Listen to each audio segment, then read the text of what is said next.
Welcome to the Andy Staples Show. We have a very special guest today. I'm very excited. Teddy Greenstein.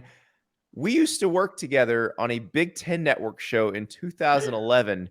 Teddy's here because he's just written a book called Quarterback Dads, Wild Tales from the Field. And he wrote it with Donovan Dooley, who's also a quarterback coach who has lots of horror stories about quarterback dads. Teddy, what got you into the idea of writing about the are these the craziest parents in sports? Yeah, Andy, these are the stage moms. And by the way, those were fun days where you and I were torturing Jerry DiNardo on the set of Big Ten Network. I Yes. think he was thrilled when those shows were over. You and I, the most opinionated sports writers out there. But yeah, so it's July 4th of 2020, and I get a text message from an old friend. And he says, hey, my kid's training to be a quarterback, and we've hired this guy named Donovan Dooley in Detroit. And he says, Donovan's got amazing stories about quarterback dads. So this guy goes, do you know anyone who'd want to ghostwrite his book? And I said, I do know somebody. That would be me. I mean, at this point, I'm in my late 40s. I've never written a book. And think about how rich this topic is, Andy. Oh my gosh. It's football. It's quarterbacks. Yep. It's who's next, right? Everybody always wants to know who they're going to be seeing on their TV screen in 3, 5, 8 years. And then also I've got 2 girls who play soccer. So I'm into the whole youth sports thing. So I talked to Donovan, and one early impression he made, he had been somewhere at a camp, and he hears all these quarterback dads just bitching like, oh, my kid should have been the MVP, and man, my offensive coordinator is screwing my kid. So he decides to grab a bunch of note cards, and he hands them to the kids.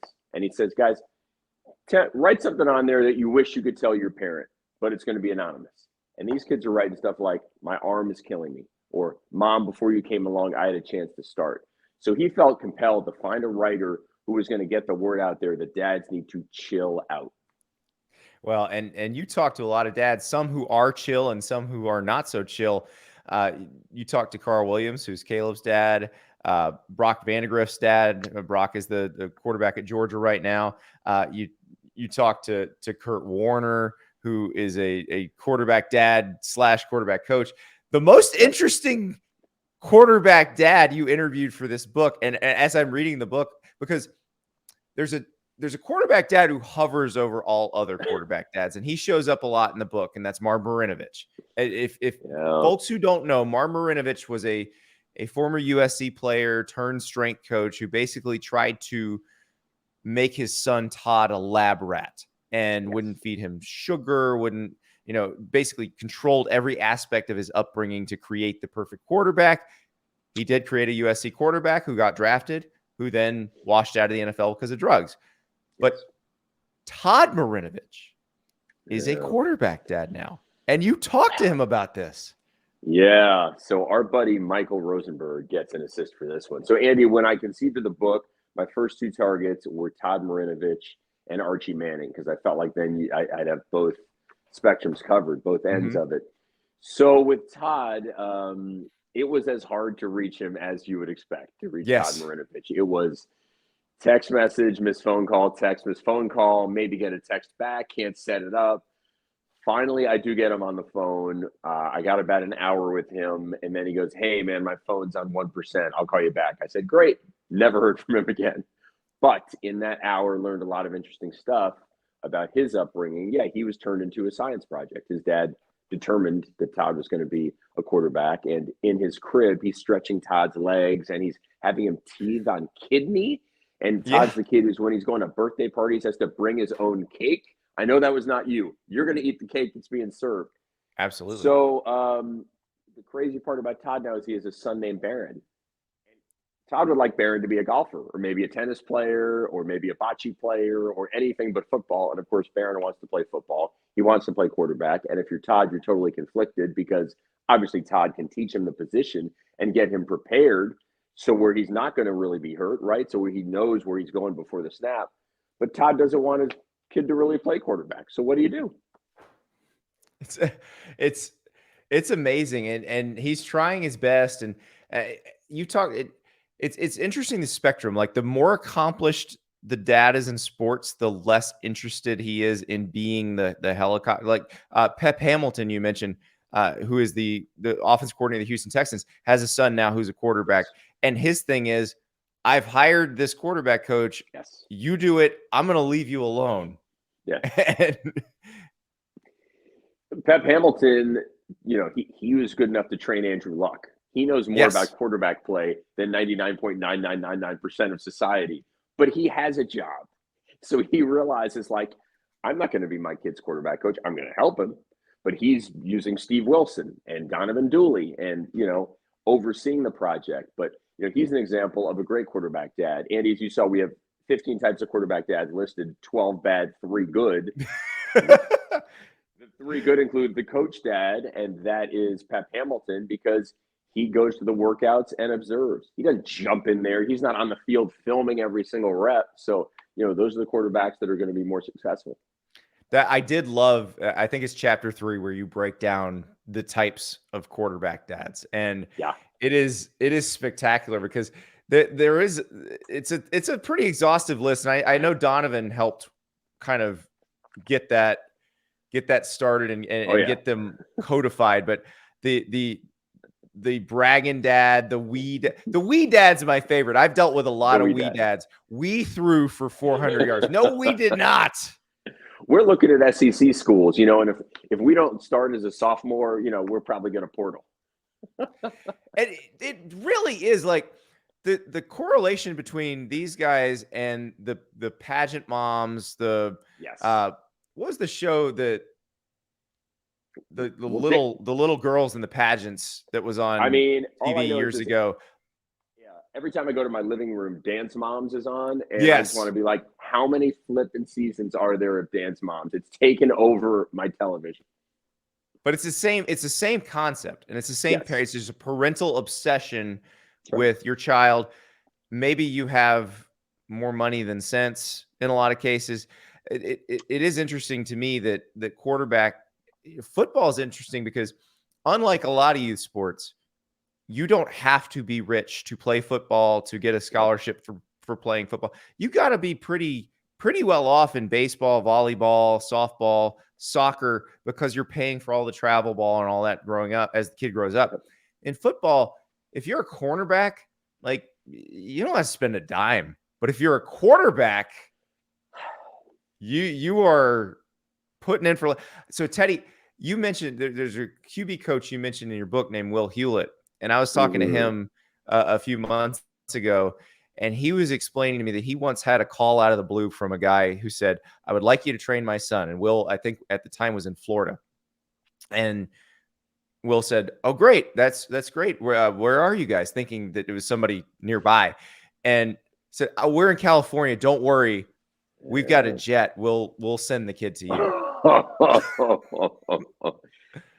Yeah, that's what a lot of this is. Like, I was just having breakfast with Greg Holcomb, who trains J.J. McCarthy. Mm-hmm. And he was telling me, for example, like Jim McCarthy has a camp coming up. It's $200.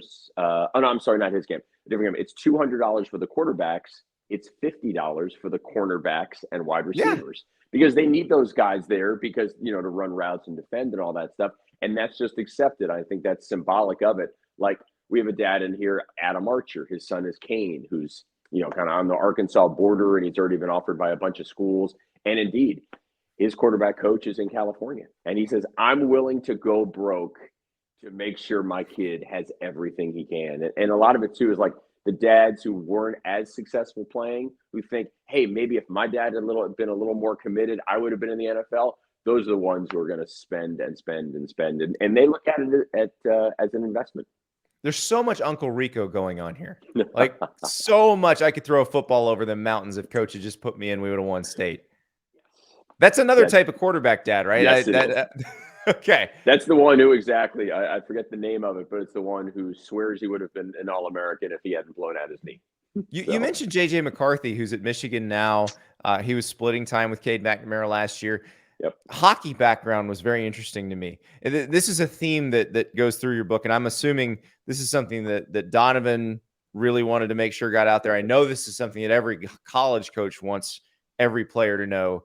Do not specialize. Play lots of different sports. Exactly. That really is the theme throughout, one of the themes throughout the book. And Joel Klatt talks about it, and Brady Quinn talks about it. And Andy, you know this, but the reasons you don't want to specialize, it starts out with you don't want to put that much strain on your shoulder. I mean, you don't want to be throwing for more than probably 9 months a year. Then also, a kid is just going to lose interest. I mean, look, if you're playing tennis every single day or football every single day, you have that huge risk of burnout. But the biggest reason to play other sports is it's better for your body. So, they say, like, go outside and play tag. I mean, the skills of, like, avoiding the rush, I mean, that's all the same. Now, play basketball, run track, do what you love. If you're going to play baseball, it's not bad if you're a pitcher because you're building up arm strength, but it's actually better if you're a second baseman or shortstop. You're going to be working on your agility. You're going to be working on making all those off-angle throws that we see the NFL guys make, like Patrick Mahomes. Mahomes, those arm slots come from trying to throw out base runners. Like you can when he throws, like when he's kind of on the move and he's got a guy running a drag and he's got a guy in his face and he has to kind of dip it 3/4, like that is directly from throwing out base runners. Yeah, and that was a revelation to me. I always thought, oh my God, you got to be a pitcher. I think Matt Ryan was a pitcher. A lot of those guys were pitchers in high school, but think about playing second base or shortstop. That's the best spot. Wow, it is amazing. And you talked to the Carl Williams aspect of it. So Carl is Caleb Williams' dad, and Carl, I've not met him. I've read a lot about him. I talked to a lot of people who know him. Seems like a very smart guy. He's a real estate broker, very successful in business. But they are so calculated with everything. Because I had a coach who worked with Caleb at Oklahoma who told me some stuff about just how, the planning that the family had done for his career. And then I read it in your book where you, like, Carl is talking about how the NFL TV contract is up the same year that Caleb would get into the league. And I know from talking to the people who worked with Caleb that they have planned it all out basically till he signs his second contract in the NFL. Man, Carl Williams is the quarterback dad with answers. He is a fascinating figure. It's interesting. I meant to contact him before the season and somehow it escaped my grasp. And then, the Texas-Oklahoma game happens. And I'm like, you idiot, you blew it. Your only chance was to establish this before the season. This guy's going to be way too famous now. Exactly. So I'm texting him during the season. And then, Oklahoma's saying, that Caleb can't speak. So Carl respected that. But he said, hey, maybe I'll get you after the season. And he stuck to his word. And we spoke several times. So I refer to him. Yeah, he's the quarterback dad with answers because Caleb was a running back. And at one point he decides, no, at like age 11, I want to play quarterback. And not only do I want to play quarterback, I want to be the best of all time. And this flips something for Carl. He says, if you want to, if you're for real about that, we'll do whatever it takes. So first thing he does, he opens a gym. So he basically has a gym there. And Caleb is doing what they call the breakfast club. He's up at 4:30 in the morning, I think 4 days a week, including Saturday. And Caleb is just incredibly dedicated to this. Carl never misses a snap. There was like one half of one middle school game that Carl didn't see. And he cut short a meeting and he said, I went 120 on the Beltway. And this is just a middle school game. So total dedication to the son. And then, of course, so much thought that went into picking Oklahoma. They at one point said, hey, even if there's no scholarship, we're going to pick a school simply based on the best situation. Again, that was one of the more fascinating pieces of that, because he was going to have Caleb walk on wherever he thought was the best spot or wherever Caleb thought was the best spot. And I mean, that's the luxury you have when you are financially successful. Exactly. But the fact of the matter was, I think they probably understood, based on how good Caleb was, they were only going to pay for a year if they did that. Yeah. And I mean, I think, that's sort of an exaggeration that he brought that up, but I think the concept was we're willing to pay $40,000 a year because this kid eventually, if he's as good as we think he is going to make hundreds of millions of dollars. So it was that thought of, we're not just going to grab something. And then it's the same thing, with transferring to USC, because Andy, I'll tell you, I talked to Carl like a couple days after Lincoln Riley left. And at that point, I thought there was no chance for SC because they were steamed. what Lincoln was able to do was convince them that, hey, I couldn't contact you guys. It would have been tampering. And then he was able to win them over again. And obviously they love the system and they believe that being at USC is his best chance to be number one pick in the draft. Yeah, I'm fascinated to watch all that unfold because they definitely seem to have a plan and Yes. are looking way past college with it. It's interesting because it feels like there's you split it up into a lot more categories, but there definitely is a common theme of there are coaches' kids and there are the dads who aren't, because the dads who are coaches, and Brock Vandagriff's dad, Greg, is the one I think you focus on the most, that I think is really interesting. And Greg Vandagriff did not have the upbringing of a QB dad. He had a pretty rough upbringing. He becomes a high school football coach because of the impact his high school football coach made on him. And now Brock's not the only athlete in the family. They got a volleyball player and a softball player as well. But like that was an interesting one where they had the scholarship at Oklahoma that Caleb Williams ended up taking. Andy, I really thought that you would love that chapter more than anything else on the Vandagriffs, because you've got Greg, and his father was in prison for 19 years, so he didn't have these advantages. And Greg, went into it, though, very, very savvy. Like, one thing he told me that coaches do is, like, a quarterback verbally commits to a school, and the coach says, "That's awesome, man. Keep it low key for just a couple days while we work on our social media." And as soon as they hang up the phone, they're calling the higher ranked quarterback to try to get him to commit. So there are these committable offers and non-committable and all these different things. Also in that chapter, I hope you enjoyed, where he's talking about going around to the different SEC schools, and some are complete bleep shows, he goes to Arkansas and nobody shows up to greet them for 30 minutes. And he goes to Mississippi State and the golf cart is wet. But guess what happens when he goes to Alabama? They're talking to him as soon as he's driving off the highway. And as soon as he pulls up, he pulls into a spot where his golf cart has been occupied. And then somebody hands him a laminated card. Here are your next 5 hours.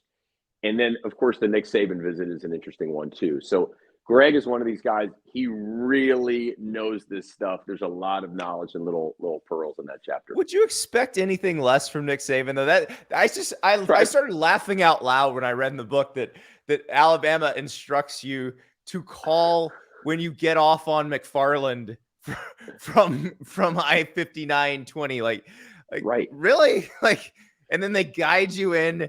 And the person is sitting there, like the golf cart is parked in the spot that you're going to park in. So they move the golf cart. So you definitely have a parking spot.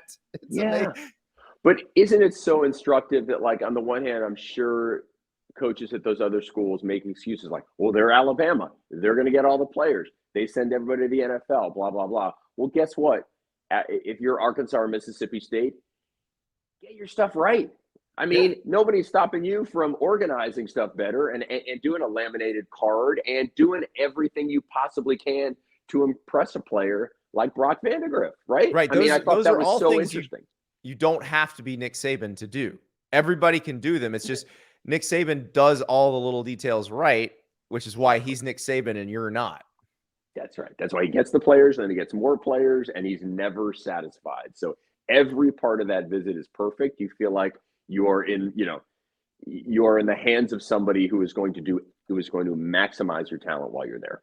I was fascinated what Greg Vandagriff said about the visit, though, or the time in the office with Nick Saban. Like there's parts where the secretary comes in and gives him an out if he needs it, but he blows through those because he's actually interested in Brock as a player. And then they leave, and you're not really sure if you got offered a scholarship or not. Isn't that great? They were warned. The Vandagriffs were warned this would happen by Brad Johnson, I believe. So, they're in there, and Nick is like, well, obviously we believe you can play here, but he never says you have an offer. So you leave, and everybody's too scared to ask. I think that's the really funny part. His secretary's walking in every 15 minutes saying, Coach, we got somebody on the line for you. And he says, oh, I'm good. I'll get it later. And then by the third one, he says, okay, I got to take this call, guys. Thanks so much. So it's a well-oiled machine there in Tuscaloosa. It is truly amazing. So what was your what was your favorite dad that you took? Yeah. I don't mean the best quarterback dad. I mean the most Yeah. entertaining quarterback dad.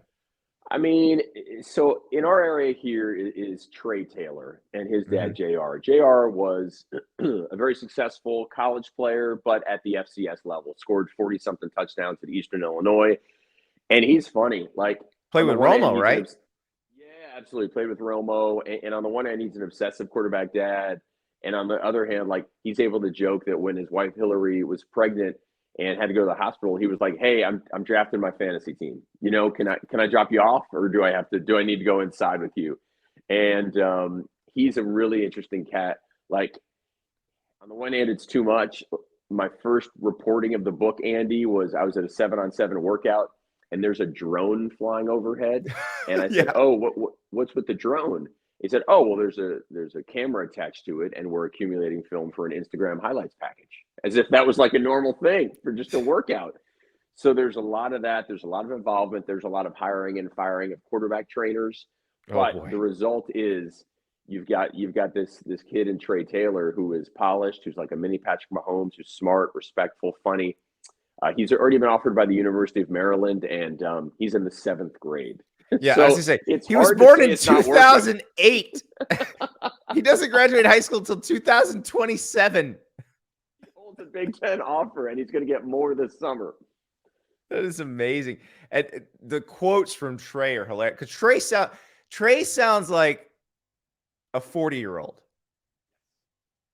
and his dad sounds like a 12-year-old. That's pretty funny. I mean, Trey is very mature. Trey wakes up at 5 o'clock to a breakfast of grilled chicken and oranges, and Ooh, then that actually sounds good. he's that's right. That'll be your first breakfast, your pre-breakfast breakfast. And then he'll often do yoga and speed training and quarterback training. And these kids are on Zoom calls at night.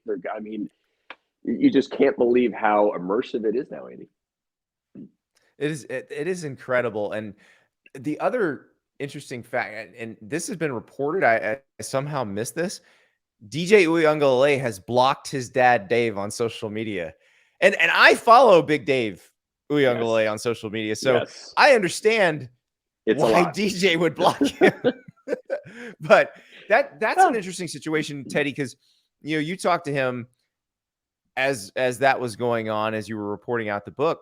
Meanwhile, Yeah. that season at Clemson was not what they thought Oof. DJ was going to be.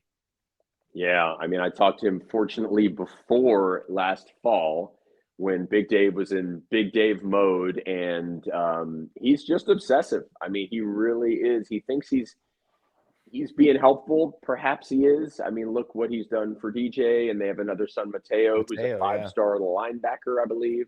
So he's got these two incredible kids. Everybody raves about DJ's personality. But Dave is the kind of guy who, says to a quarterback trainer, "Hey, we're coming to your camp and we're not paying because we don't pay." And he's got some arrogance to him there, and he's turned off some people to where he got warnings like, "Hey, don't be LaMelo Ball." What's the dad? LeVar Ball. Don't be LeVar Ball to the Yeah, point where LaMelo's doing okay. that's right. Don't be LeVar to the point where people are rooting against your kid because of you. Right. And he's got hashtag Big Dave's blueprint, but the kids are not feeling Big Dave's blueprint all the time. And exactly, DJ just wants less noise around him. Well, yeah, and that's a fascinating situation because we've seen at Clemson before. If they felt like a previous year's starter wasn't getting it done, they will make a change with a good true freshman. And Cade Klubnik is there now, right. So it'll be interesting to watch. But with some of these guys, Peyton Ramsey was another one you mentioned who played at Indiana and Northwestern. He didn't have any of the quarterback coach, like the private quarterback coach. His dad was a high school coach, but none of the guru coaching, which I find fascinating because everybody has a guy, or like Mac Jones would work with like 6 guys. Wow. Yeah, Peyton Ramsey, it's like he grew up in the 60s. He was just like 3-sport athlete, played basketball for all 4 years of high school. He got his football offer from Indiana after a basketball game. He said, "I would have played 4 years of baseball if I was good enough." basically never had a quarterback instructor. Now, his dad is Doug Ramsey, who is a highly successful high school coach at Elder High School in Cincinnati. So Peyton was going to all these practices and watching all these games and learning, probably from watching some film. So he's an outlier. I mean, it is very hard to be a top college quarterback without a guru now. You're behind. Everybody else has them. I mean, there's so much to the position, starting with mechanics and then all the stuff you got to learn. So, when that snap's coming, where every single guy on your team is going, and hopefully where all the defense is going to be too. You probably have to have a trainer now to thrive. It's probably 1 in 100 who doesn't. So after meeting, interviewing, sort of codifying all these different quarterback dads. Yeah. What would your advice be to someone who has maybe a kid in middle school who has become the quarterback on his football team? And you think maybe he has a future in it? What would your advice be for the next few years? Yeah, I mean, one thing is don't think of it one size fits all. So I can give general pieces of advice, but it really depends on your kid. I mean, the first thing you want to consider is, should you coach your own kid? Yeah. Generally speaking, it's smarter. It's good if you volunteer for his team. But if your kid's a quarterback, it's better if you coach the wide receivers or the defensive backs. Greg Vandagriff talked about that. You coach my kid, I coach your kid. The dads talk, and they're exchanging advice that way, because we know a lot of kids won't listen to their parents, but they will listen to a different authority figure. So that's certainly one right there. And it's going to be harder on your own kid, maybe unnecessarily too. Sometimes some are harder, and some think their kid is the greatest thing ever. And, he threw for 270 yards, but it would have been 370 if the receivers weren't terrible and the offensive coordinator didn't screw him. So you can pick those guys out, because my son played middle school football as a 6th grader last year. There was one game they played, and my son had a fantastic coach whose kid was not on the team. His kid was older and played on the high school team. And so he didn't play favorites, didn't care who played, who was who, and just played the best players. Here I'm being the wee dad, but they're playing a team up in Jacksonville, and you can tell that the quarterback is the coach's kid, because the coach is just on him the whole time, and the kid looks miserable. And they run one trick play with some other kid, and that kid scores immediately. And I'm like, what are we doing here? And my son's team won the game 54-7. The only touchdown they scored was the other kid. And I'm like, and I'm just watching this dad go in on his son, the regular quarterback. I'm like, golly, this is miserable. I walked up to my son's coach and thanked him right after that. I was like, thank you for not being that guy. So. That's right. I mean, one of the QB father-sons we should mention quickly are the Underwoods. And Bryce Underwood is the number 1 ranked freshman quarterback. And he's already led his team in Belleville, Michigan, to a state title at Ford Field. The kid's 14 years old. And his dad, Jay, is just struggling to let it go. His dad was always his coach, and now he volunteers on the team. He should just be up in the bleachers enjoying it, but instead he wants to be on the field helping out special teams or different things. And I think the son is trying to be like, Dad, please, just let me. When the son throws an interception, he goes to the sideline and doesn't know whether he should talk to his quarterback's coach or his dad. So you got these awkward situations. And look, I'm not a QB dad. I'm a soccer dad, Andy, and we go through all this too. I mean, the other day, my daughter scores the first goal of the game, and it's fantastic for her. But other times she's playing defense and she gets beat. And I one time was like, be better, Elle. And she just turned around and goes, you're not my coach. And I said, you're right. My fault. Yeah. And that's the thing is I don't want to be that dad with my kid. I've never wanted to be. I remember when I was in high school watching the dads who stood there and watched practice the whole time, and it drove me nuts, and I wasn't even their kid. And so I don't want to be that guy. But it is interesting how much with a lot of these QB dads, how much they are personally investing financially Oh yeah. in this. How much does that play into the obsession? 100%. Like NIL are obviously huge letters. What about ROI? I think Yeah. there's so much sense of we need a return on our investment here. We're shelling out thousands of dollars for travel and for training. I mean, going all around the country to get, the best trainers, the one who meshes the best with my kid, because that's probably a status thing. If you're in, Chicago, oh, well, my trainer's in Texas, oh, okay, well, that's a bigger deal than just taking the local guy, right? So there's massive money going out there. So a lot of, parents are at least saying, my kid has to get a scholarship. He has to get his college paid for to justify all the amount we're putting in. Hopefully other parents are just saying like, hey, maybe we can use football to, I don't know, perhaps get into a better school or get into an Ivy League or get into Colgate or maybe some really good academic school where they wouldn't have been able to get into, but are using football for that. Yeah, it is. I think kind of knowing what you want on the front end probably helps and may calm that down. It's the ones that get caught in this recruiting whirlwind that seem to really go crazy.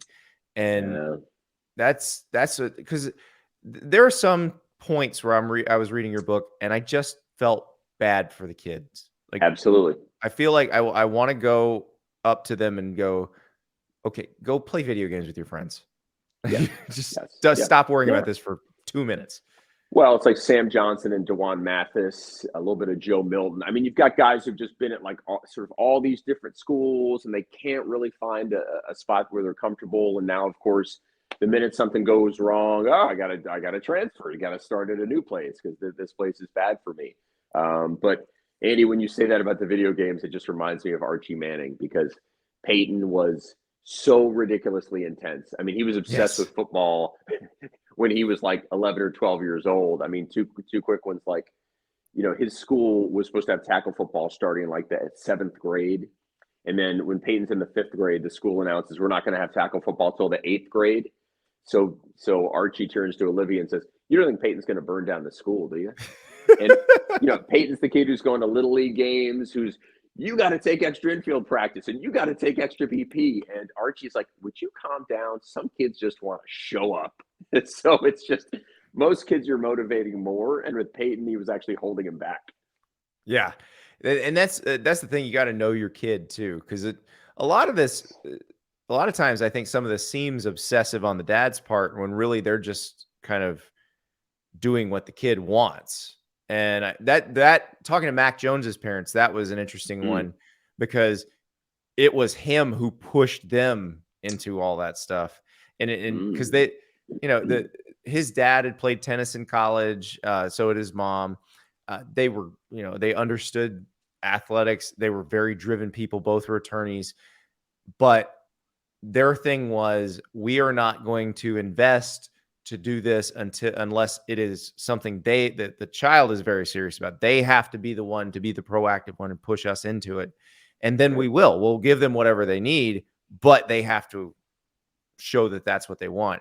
So I do think sometimes we get on these dads a little too hard because they are just, doing what the kid would prefer to do. But I will say the ones who always think it's somebody else's fault. Yeah. If there's a way to just, you don't want to get rid of them because you want them to just be better dads. Like you want to put them in like take them to a retreat for 2 days and just, when they come back, they're just dial it not down. blaming everyone else. Yeah. Just be like 40% of what you are now. And it's such a good point. And as we approach Father's Day, it's a good reminder, these are not absentee dads. That's a much bigger issue in society. The dads who don't show up and, cut out on the kid. These are overly involved dads. So, there's one in Detroit, Jamal Doggett, and his adorable son, Josiah. And Josiah shows up for games wearing a fake arm tattoo sleeve, and he's got customized cleats. And the dad says he's already been offered $1,000 to change youth teams. And the dad is videotaping everything.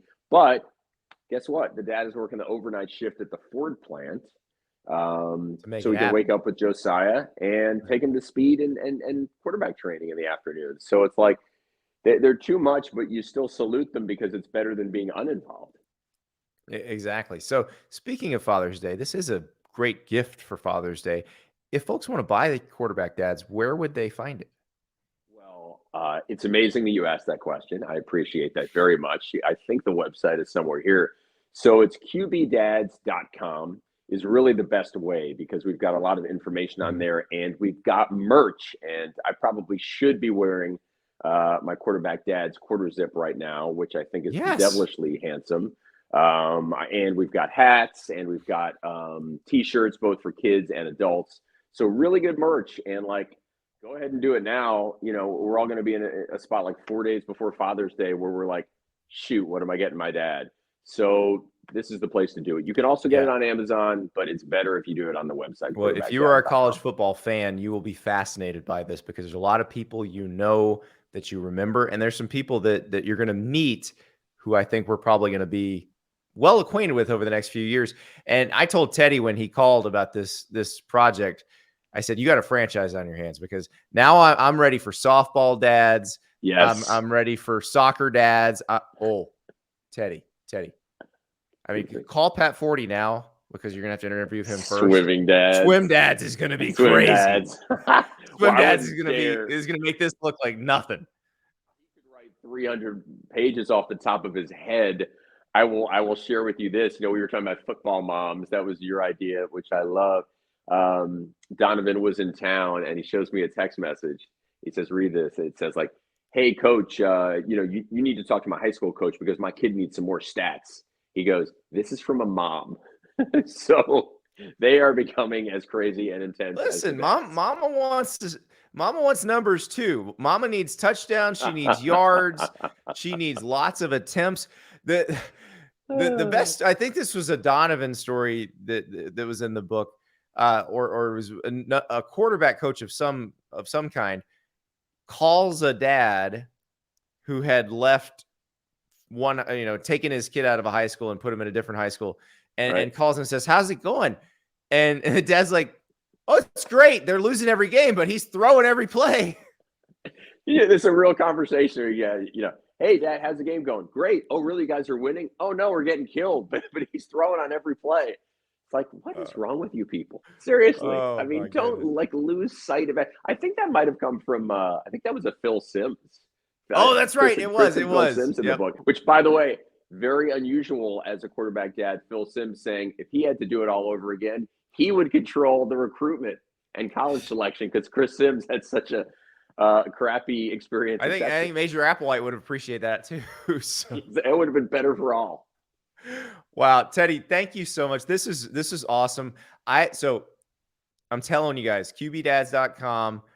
Go check it out. Go get the book. I read it in a day. I could not put it down. It was awesome. It'll be a great beach read this summer for you. So, Teddy, thank you so much. This has been unbelievably enjoyable, Andy. Love the questions, love the conversation, and great to see you, man. Come back to Chicago so we can go to a Cubs game, okay? We will do that. We will go to Pequod's and have a little pizza. We may go to the Purple Pig. So good. Communal tables and an incredibly diverse menu. I get some crispy ears. That's where I was going. I was going to the ears. Absolutely. Teddy Greenstein, thank you so much. Loved it, Andy. Thank you.